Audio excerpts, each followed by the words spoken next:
और क्रीमिया से महायुद्ध का खतरा, यूक्रेन ने किस तरह से, आपको बता देते हैं, अटैकस्म से क्रीमिया में अटैक किया है, उसकी जानकारी दे देते हैं। क्रीमिया से महायुद्ध का खतरा, अटैकम्स रूस के हथियार भंडार निशाने पर है। कैसे हम क्यों कह रहे हैं? दरअसल इस वक्त जानकारी यह है, जो क्रीमिया से महायुद्ध का खतरा है, रूस की तरफ से जो दावे किए जा रहे हैं वो ये कि 4 अटैकम्स नष्ट किए गए हैं। और इसी के साथ ही जानकारी एक और मिल रही है, जिसके बारे में आपको बता दें, वो ये जानकारी मिल रही है कि रूस ताबड़तोड़ तरीके से अमेरिका से जो हथियार यूक्रेन को मिल रहे हैं उन्हें तबाह किया जा रहा है। और आइए आपको अब अटैकस्म की ताकत बताते हैं। बैलिस्टिक मिसाइल, जिसको कहा जा रहा है tactical ballistic missile, 300 kilometre firing range है और 3572 किलोमीटर घंटा इसकी स्पीड है। और हाइमार्स लॉन्च प्लेटफॉर्म इसके लिए कहा जाता है बहुत महत्वपूर्ण हो जाता है। अमेरिका का ये कहा जा रहा है कि ये बना हुआ है। और ऐसे में अब आप सोचिए कि इसकी ताकत को लेकर जिसकी वजह से कहा जा रहा है कि रूस इस वक्त बहुत ज्यादा, ये कहा जा सकता है कि इस युद्ध में यूक्रेन के सामने कमजोर हो सकता है। सर इस वक्त हम अटैकस्म की ताकत दिखा रहे हैं, क्या आपको लगता है कि ये एज पॉइंट देने में कामयाब होगा यूक्रेन को? वो यूक्रेन जो लगातार कोशिश कर रहा है कि किसी तरह से युद्ध में बढ़त बनाता हुआ नजर आए। इस वक्त प्रोफेसर अमिताभ, मेरा सवाल आपसे। देखिए, अटैक एमएस एक एडवांस टेक्नोलॉजी है जो कई दिनों से मांग रहा था यूक्रेन और उसको मिला है। लेकिन अटैक एमएस चाहे जितने भी अन्य शस्त्रास्त्र मिले हैं, उसमें एक चीज़ क्लियर है कि अमेरिका चाहता है कि इसको रूसी मेनलैंड पे अटैक नहीं किया जाए, सिर्फ क्राइमिया तक इसको इंटरवीन किया जाए। लेकिन परसों थर्सडे को जब डेविड कैमरॉन जो फॉरेन मिनिस्टर हैं ब्रिटेन के, उन्होंने कहा कि हम जो मिसाइलें दे रहे हैं यूक्रेन को, उसका रशिया के मेनलैंड पे भी अटैक करने का अधिकार दिया गया है उनको। यानी स्थिति भयावह होती जा रही है। जिस तरह का जो लैंड इंटरवेंशन या जिसको पिछले साल किया था यूक्रेन ने, और उनको लग रहा था कि वो जीत जाएंगे टेरिटरी, वो हुआ नहीं। अब सिर्फ इसलिए इनको शस्त्रास्त्र दिए जा रहे हैं कि ज़्यादा से ज़्यादा डिस्ट्रक्शन किया जाए रूस में, और वो मिसाइल्स के थ्रू।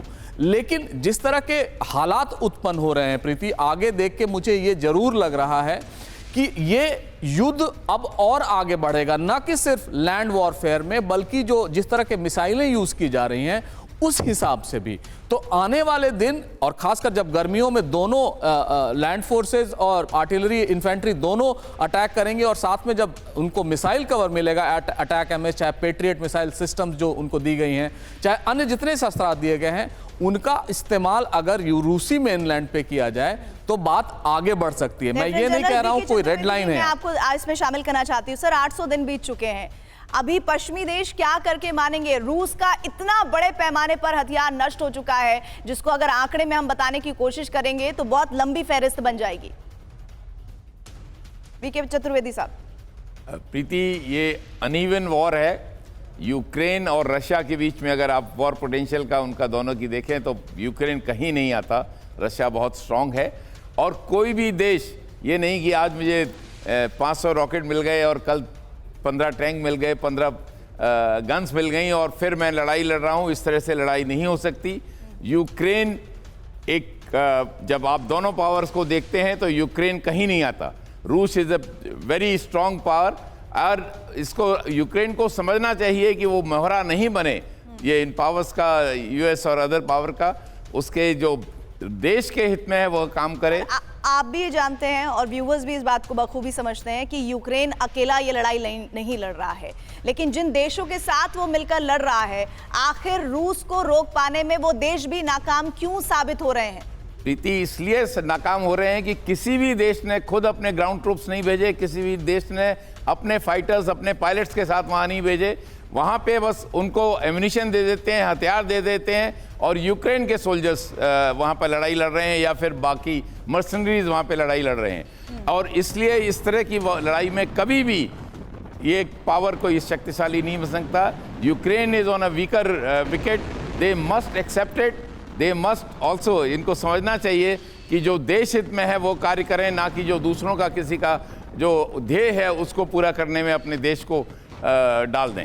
ये बहुत अटैक गलत एमएस एक का जिसका proxy- जिक्र सर हम कर रहे थे, क्रीमिया में कहा जा रहा है, इसी के बाद एक बहुत बड़ी जानकारी सामने आ रही है, वो मैं व्यूअर से शेयर करने जा रही हूँ। क्रीमिया में अटैक के बाद रूस का बयान, क्रीमिया ब्रिज को उड़ाने के प्लान में है यूक्रेन और यूक्रेन की मदद कर रहे हैं पश्चिमी देश, लेकिन सारे पश्चिमी देशों को नाम में नहीं शामिल किया गया है। कहा है कुछ पश्चिमी देश ऐसे हैं जो यूक्रेन का ब्रिज को उड़ाने का प्लान, जिसमें वो मदद कर रहे हैं। और ये इस वक्त जो बड़ी जानकारी आ रही है रूस से, और ये बताइए अगर ये बात आगे बढ़ती है तो फिर आप समझिए कि किस तरह से यूक्रेन में और ज्यादा विध्वंस होगा। क्रीमिया में अटैक के बाद रूस का ये अभी तक का सबसे बड़ा बयान, क्योंकि क्रीमिया ब्रिज, इस ब्रिज को लेकर जितनी सेंसिटिविटी रूस में है, ये माना जा सकता है कि वो एक बहुत बड़ा एज पॉइंट होगा रूस के लिए कोई भी डिसीजन लेने में, क्योंकि क्रीमिया ब्रिज को पहले भी टारगेट किया गया है। क्रीमिया ब्रिज को उड़ाने की प्लानिंग में है यूक्रेन, ये रूस की तरफ से कहा गया है।